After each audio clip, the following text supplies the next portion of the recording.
Labas, mano vardas Žilvinas Butkevičius ir šiandien noriu pakviesti tave į seminarą apie asmeninius finansus, išskirtinai skirtą tik tai jaunimui, tai yra asmenims nuo 15-16 iki 19-20 metų. Kodėl šis seminaras daromas ir kodėl skirtas būtent jaunimui? Ką aš pastebėjau, bet to, kad čia, aišku, čia mūsų mane bando užpult, pastebėjau, kad jauni žmonės, lygiai taip pat aš, lygiai taip pat kiti, finansus tvarko labai panašiai arba lygiai taip pat, kaip juos tvarkė tėvai. Tai reiškia, mes mokykloje, universitete ir netgi iš tėvų neišmokstame labai gerų finansų valdymo principų arba pajamų gavimo principų. Ir esam iš esmės pasmerkti gyventi labai panašų gyvenimą, finansiškai kalbant, apie tai, kaip gyvena mūsų tėvai. Tėvai, aišku, tai išmoko iš senelių, seneliai iš savo tėvų ir taip toliau panašiai. Blogoji viso to dalis, kad jeigu mes kažko tai nepakeisime, tos informacijos, to, kaip mes valdome savo pinigus, kaip mes tai darom savo šeimose, kaip darome tai kaip asmenys, visą tai nukeliaus mūsų vaikams, mūsų vaikų vaikams ir taip toliau ir panašiai. Taigi papuolame tokį, kaip ir sakau, uždarą, užburtą ratą, tai yra, ką mes gavome iš tėvų, iš aplinkos, taip ir mokam valdyti savo pinigus, taip ir mokam generuoti savo pajamas. Ir būtent todėl aš darau šitą seminarą jaunimui, nes aš tikiu, kad būtent jauni žmonės yra tie, kurie gali kažką padaryti gero Lietuvoje, gali padaryti pokytį. Ir kad tas pokytis įvyktų, aišku, reikia žinių iš išorės. Nes, kaip ir sakiau, mokykla, universitetas ne tai, kad ten kažką mokytų apie finansus, ten nieko nemoka apie finansų valdymą, apie asmeninių pinigų valdymą ir absoliučiai nieko nemoko apie tai, kaip tinkamai kurti verslą, kaip pradėti verslą, kur gauti pajamų, kaip be pajamų susikurti verslą.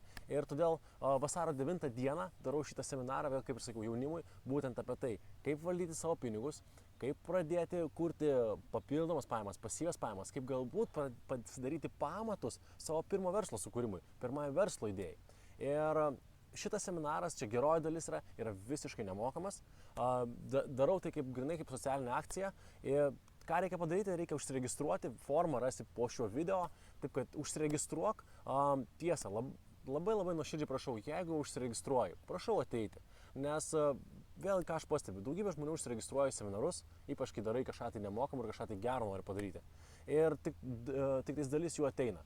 Man labai svarbu yra žinoti, kiek bus vietų, kiek paruošti salėje vietų, su kokio dydžio viešbutį užsakyti, nes vėlgi visą tai finansuoju iš savo kišenės ir tiesiog tikėdamas, kad taip šiek tiek pagerins Lietuvos ekonominę padėtį, pagerins kažkokios tai dalies jaunų žmonių finansinę padėtį. Tai labai prašau, kad jeigu užsiregistruosi, labai prašau ateiti. Apie ką bus seminaras? Ten bus tikrai daug aktyvių praktikų, tai reiškia, žaisim įdomius žaidimus, todėl labai prašau perskaityti detaliai aprašymą, ką reikia pasiimti į seminarą. Taip pat bus daug naudingos informacijos, todėl labai rekomenduoju pasiimti, kuo rašyti ir ant ko rašyti.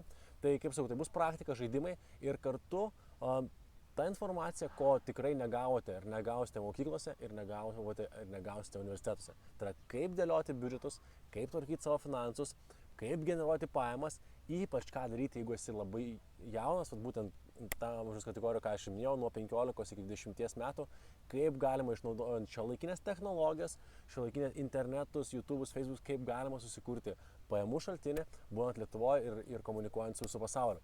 Tai pasimatysim vasario 9 dieną 18:30, vieta bus patikslinta visiems tiem, kas užsiregistruos. Tai labai prašau registruotis, formą rasi žemiau arba aukščiau po šio video. Taip kad pasimatysim ir jau labai greitai, kaip ir sakiau, vasario 9 dieną. Iki.